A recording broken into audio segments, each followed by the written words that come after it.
Hello, everyone, and thanks for listening to Wake Up, Look Up, a podcast where we connect events happening in real time to the gospel of Jesus Christ. I'm Zach Wyrock, and in today's episode, we're asking the question, is Khamenei in hell? Now, this is prompted by an article I read in the New York Times, actually, the New York Times obituary of Ayatollah Ali Khamenei, the supreme leader of Iran, who was killed in U.S.-Israeli joint operations just recently. Khamenei had ruled over Iran for a long time, decades, and his rule, at least as described by this obituary, was one of aggression, one of oppression. For over 3 decades, Khamenei not only ruled with an iron fist, quashing dissent with mass arrests, mass executions, even recently killing as many as 7,000 people that he deemed as unlawful dissidents to his regime. He also supported terrorism around the world. Iran was known for arming and equipping a number of what's called proxy militias. There are terrorist groups that are doing the operations, but everybody knows they really represent Iran. They just can't be officially connected to Iran. Maybe the number one global supporter of terrorism, as well as routinely breaking international agreements. He was pursuing nuclear weapons. He would sign a deal like the one he signed in 2015, where he would agree to not pursue nuclear weapons, only then to keep pursuing them. He did all of this under the name of God, at least according to him, claiming to be the divinely appointed ruler of Iran and to be executing the will of Allah in Iran and in the world. Put simply, Khamenei was evil. And not only was he was evil under the auspices of being led by God, which is a double whammy, evil and blasphemous at the same time. And, I don't want to be cheeky with the title, Is Khamenei in Hell? Because the idea that anyone will die separated from Jesus Christ and face eternal punishment in hell is awful.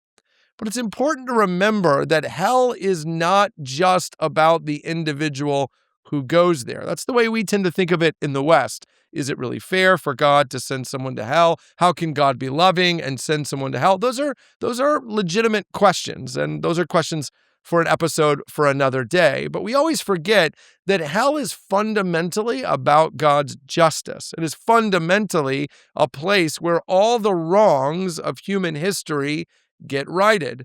The Bible tells us that God cares about what happens in the world. Now, the Bible tells us this over and over again. My favorite place to see this is actually Genesis 4. You remember where Cain will kill his brother Abel. And when God shows up to talk to Cain, knowing that he had killed Abel, Cain denies knowing where his brother is. But then God says this in Genesis 4:10. He says, "The voice of your brother's blood is crying to me from the ground." I mean, that is a visceral picture that tells us that not only God knows what happens, he knew Cain had killed Abel, but God felt it. God experienced it. The voice of your brother's blood is crying out to me is a reminder that as an image bearer, Abel was looking to God. His blood was looking to God for the justice he deserved. God had come to execute justice because God cared about Abel.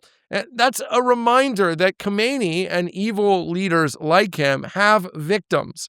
Thousands of people who were brutalized, whose family members disappeared in the night, who lived under his oppression in total fear, including a growing Iranian Christian church, which was constantly in danger. For them, the death of Khamenei really is good news. And the idea that God will have him suffer as an act of judgment is also good news. God refuses to sweep evil under the rug. He refuses to turn a blind eye. A reckoning may not come today, but it will come eventually for every evil ruler on the planet.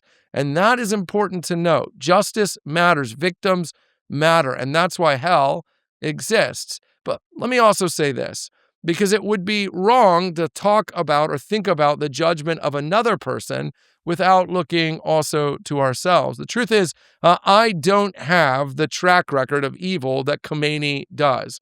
Of course, I also didn't have an army. I didn't have a country that basically allowed me to do whatever I wanted. I shudder to think what I would have done with either one of those things, because the truth is I have victims, and so do you. I've hurt people, and so do you. The Bible tells us that all sin will be answered for. All wrongs will be righted in one place or another, either as we suffer in hell, where God finally answers the prayers of all who have cried out because of our sin, or Jesus Christ, the Son of God, will suffer on the cross. The night Jesus was arrested, when he prayed, if there's any other way, can we do it that way? And God told him no. He told him no because my sin required justice. My victims required justice. And the glory of the gospel is that Jesus took my place, so that what's waiting for me is not a reckoning, but redemption. If you have not yet turned to Jesus, let Khamenei's story be a warning to you. A reckoning is coming. Let it be answered for you by Christ. Hey, thanks for watching this episode of Wake Up, Look Up. If you enjoyed it, please help us get the word out by sharing it with someone you think might benefit from it.